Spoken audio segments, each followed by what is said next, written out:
नमस्कार दोस्तों, स्वागत है आप सभी का आज के डिस्कशन में। और हमारी ये पॉलिटी की पूरी सीरीज चल रही है। हम इसमें पूरा पॉलिटी को कंप्लीट करेंगे, चाहे वो प्रीलिम्स की दृष्टि से हो या फिर मेंस की दृष्टि से हो। हर एक टॉपिक हम इस सीरीज में कंप्लीट करने वाले हैं। ये हमारे सीरीज का 5th लेक्चर है और इसमें हम 1833 का एक्ट पढ़ने वाले हैं, जो कि भारतीय शासन में काफ़ी महत्वपूर्ण, जिसने भूमिका अदा की। अपने पैसे के भारत बनाने में जिसने काफ़ी महत्वपूर्ण भूमिका अदा की और ब्रिटिश सरकार का भारत को ब्रिटिश कॉलोनी बनाने में इस एक्ट ने काफ़ी महत्वपूर्ण भूमिका अदा की। और आज जिस हम सिविल सर्विसेज की तैयारी कर रहे हैं, इसको आज यहाँ तक पहुँचाने में इस एक्ट ने काफ़ी महत्वपूर्ण भूमिका अदा की। इससे पहले हम रेगुलेटिंग एक्ट 1773 पढ़ा, 1793 पढ़ा, 1784 पढ़ा, पीट्स इंडिया एक्ट 1813 पढ़ा पिछले लेक्चर में।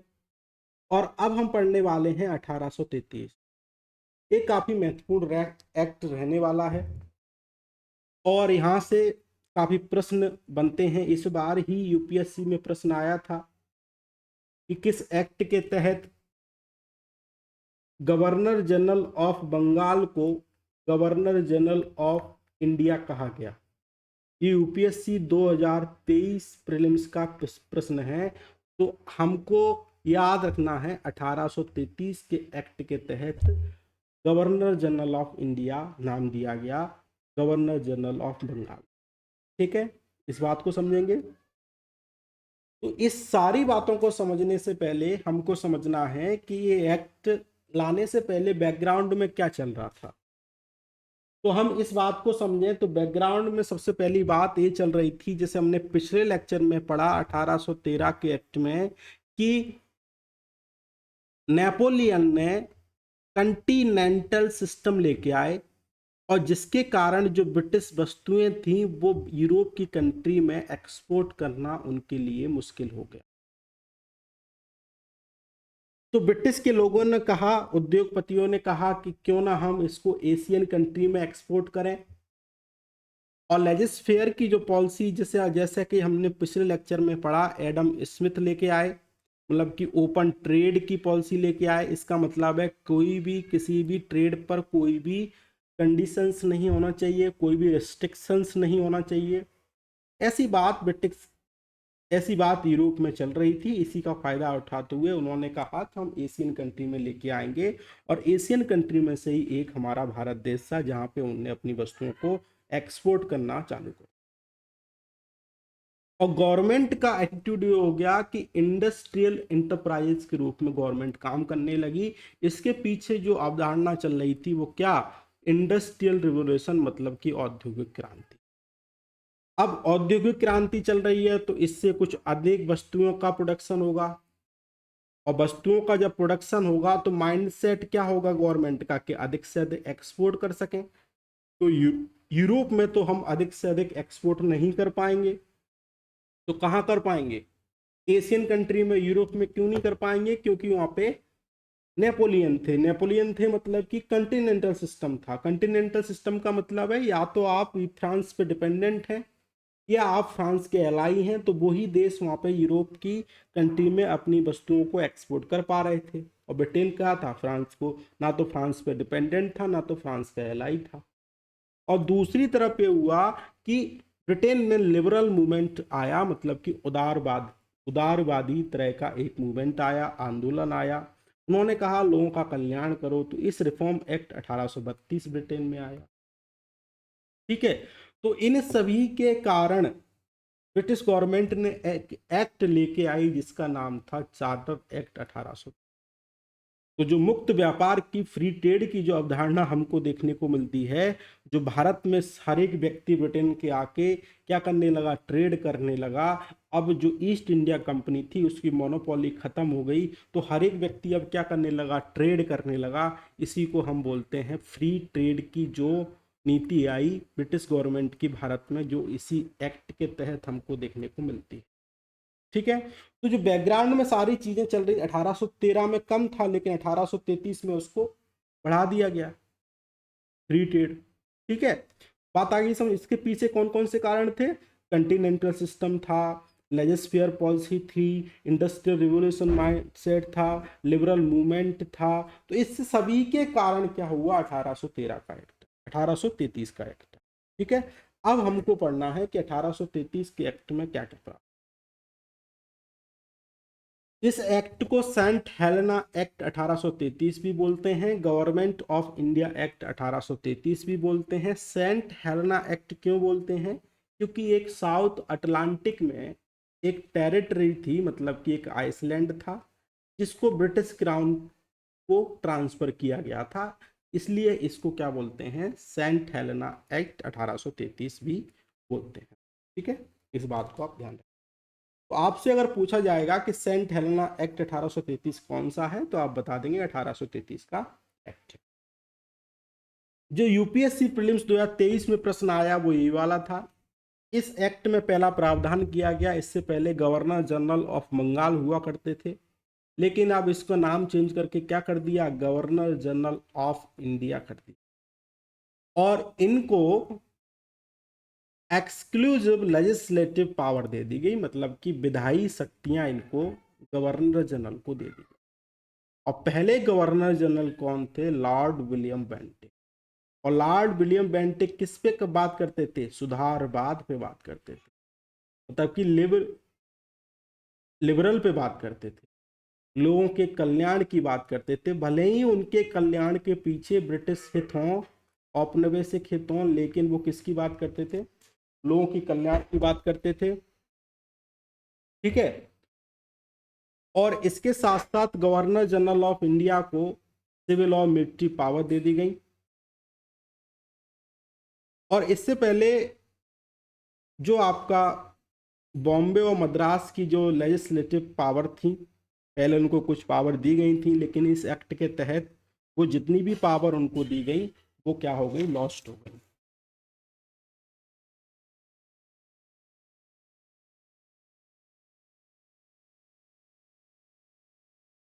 सॉरी, तो हम क्या पढ़ रहे थे कि बॉम्बे और मद्रास को जितनी भी पावर दी गई थी वो सारी खत्म हो गई।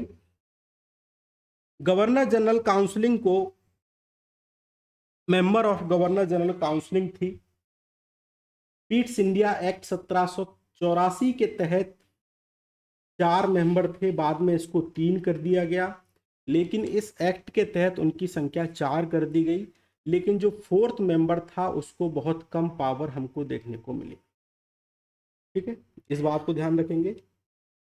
और कहा गया कि जो गवर्नर जनरल की काउंसलिंग है वो ब्रिटिश भारत में, चाहे वो इंडिविजुअल से संबंधित हो, चाहे वो ब्रिटिश एरिया से संबंधित हो, चाहे वो कॉलोनियों से संबंधित हो, चाहे वो ब्रिटिश फॉरेन लोकल इंडियन से संबंधित हो, वो किसी भी लॉ को क्या कर सकती है? चेंज कर सकती है।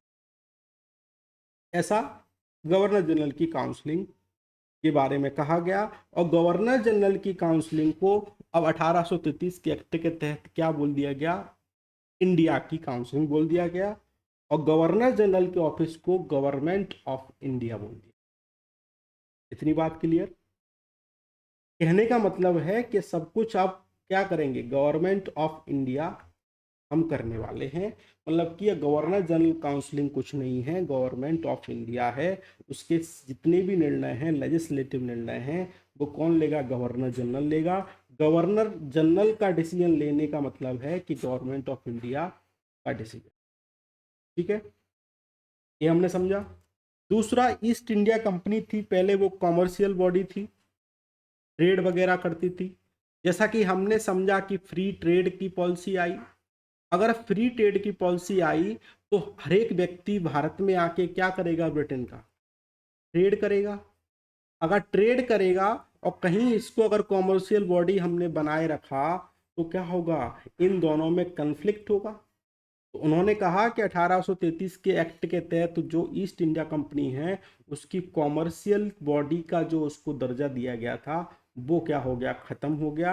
अब केवल जो ईस्ट इंडिया कंपनी है एडमिनिस्ट्रेटिव बॉडी के रूप में काम करेगी, मतलब इसमें कौन होंगे? प्रशासक। ठीक है, अब प्रशासक होंगे तो हर एक प्रशासक तो हम ब्रिटेन से लेके नहीं आ सकते, तो हमें क्या करना पड़ेगा,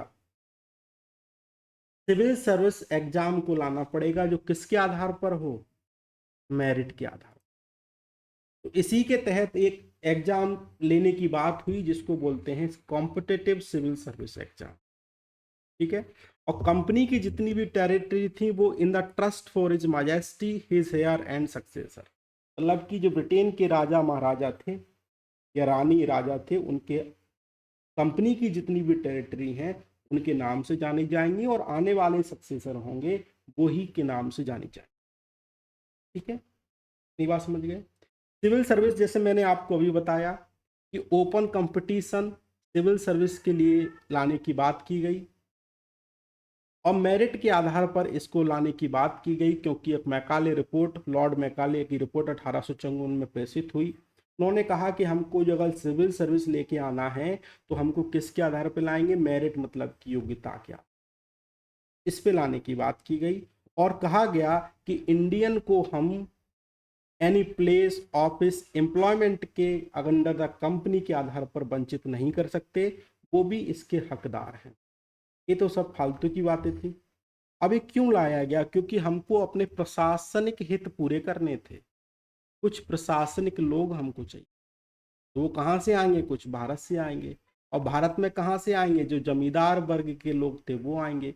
और इसने क्या किया जादू, इसने जादू ये किया कि भारत, जो ब्रिटिश सरकार थी भारत के लोगों का शोषण कर रही थी, उनको उजागर किया, जिनने प्रशासक लेके आए, प्रशासक बने, बाद में उन्हें छोड़ दिए। बाद में उनको समझ में आया कि जो ब्रिटिश सरकार है भारत का किस तरीके से शोषण कर, इसको बोलते हैं नव जागरण।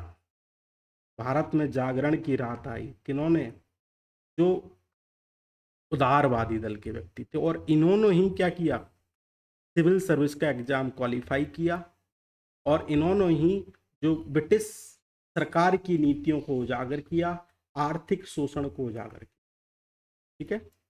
इस बात को आप समझ, कंपनी की मोनोपोली खत्म हो गई। पहले टी और चाइना के पास, मतलब कि टी के साथ हम कंपनी क्या कर सकती, व्यापार कर सकती थी। अब इतनी बात को समझो, जो कंपनी कॉमर्शियल एंटिटी नहीं रही, तो अब उसकी जितनी भी मोनोपोली थी वो खत्म हो गई, फ्री ट्रेड की वाली पॉलिसी आ गई, तो मोनोपोली खत्म।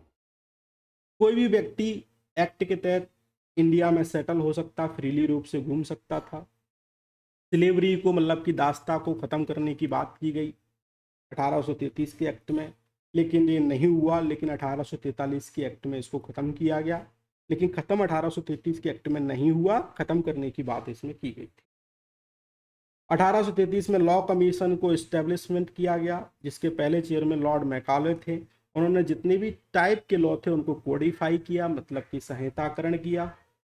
इसका मतलब है संहिताकरण किया, इसका क्या हुआ कि हम एक कानून से बंधने लगे। तो हमारे अंदर क्या हुआ, हमारे ऊपर कोई एक व्यक्ति ही क्या कर रहा है, राज कर रहा है, एक व्यक्ति राज कर रहा है, तो एक ब्रिटिश सरकार। तो हमारे अंदर एकता की भावना आई किसी एक के विरुद्ध, और यहीं से हमारे जो 1857 की क्रांति, जो अन्य जो छोटे छोटे आंदोलन हुए, किसान आंदोलन हुए, ट्राइबल आंदोलन हुए, यहीं से उसकी शुरुआत हमको देखने को मिलती है। इसका सिग्निफिकेंस क्या था, जो प्रशासन था उसमें केंद्रीकरण देखने को मिला, एडमिनिस्ट्रेशन में सेंट्रलाइजेशन देखने को मिला, east India company administrative body हो गई, और कॉमर्शियल बॉडी के रूप में उसका दर्जा खत्म हो गया। सिविल सर्विसेज के लिए कंपटीशन एग्जाम प्रपोज करने की बात की गई, और इंडियन लॉ कमीशन इस्टेब्लिशमेंट हुआ। वर्तमान में आप बताएंगे इंडियन लॉ कमीशन कौन सा है और इसके अध्यक्ष अभी कौन है, और लेजिस्लेटिव फंक्शन गवर्नर जनरल के और एग्जीक्यूटिव फंक्शन को क्या किया गया, सेपरेट किया गया, क्योंकि कौन काम कर रहा था, लॉर्ड विलियम बेंटिक, ठीक है। तो इस आधार पे हम देख सकते हैं कि काफ़ी महत्वपूर्ण एक्ट हमको देखने को मिला। डिवीजन तौर पे देखें, एडमिनिस्ट्रेशन सेंट्रलाइज हुआ, सभी लोग एक साथ आने लगे। गवर्नर जनरल ऑफ बंगाल को गवर्नर जनरल ऑफ इंडिया कहने लगा, जिनके विलियम बेंटिक थे। ईस्ट इंडिया कंपनी की मोनोपोली खत्म हुई, चाइना टी के साथ थी वो भी खत्म हो गई, और गवर्नर ऑफ बॉम्बे और मद्रास को लॉ मेकिंग से मतलब कि वंचित किया गया, वो केवल गवर्नर जनरल की काउंसिल को अब क्या कर सकते थे, सजेशन दे सकते थे। इंडिया ब्रिटिश कॉलोनी के रूप में आया, ठीक है। लॉ कमीशन को इस्टेब्लिशमेंट किया गया, उन्होंने सारे लोगों को क्वालिफाई किया, और सर्विस और जॉब को, कंपनी की सर्विस जॉब को सारे लोगों के लिए ओपन कर दिया। और ब्रिटिश गवर्नमेंट ने क्या किया, स्लेव मतलब कि दासता की स्थिति को इम्प्रूव करने की दिशा में कदम उठाया। तो कमेंट सेक्शन में आप हमको बताएंगे इसके कुछ परिणाम हुए, हमने सिग्निफिकेंस पढ़ा। अब आप कमेंट करेंगे कि भारत के लिए क्या पॉजिटिव था और भारत के लिए क्या नेगेटिव था इस एक्ट के द्वारा। कल के डिस्कशन में हम पढ़ेंगे 1853 का एक्ट, इसमें ज़्यादा कुछ नहीं है। फिर हम पढ़ेंगे 1858 का एक्ट, काफ़ी महत्वपूर्ण है, इस बात को ध्यान रखेंगे। आपकी कोई क्वेरी है तो कमेंट सेक्शन में कमेंट कर सकते हैं। जय हिंद, जय Bharat, Vande Mataram, thank you very much.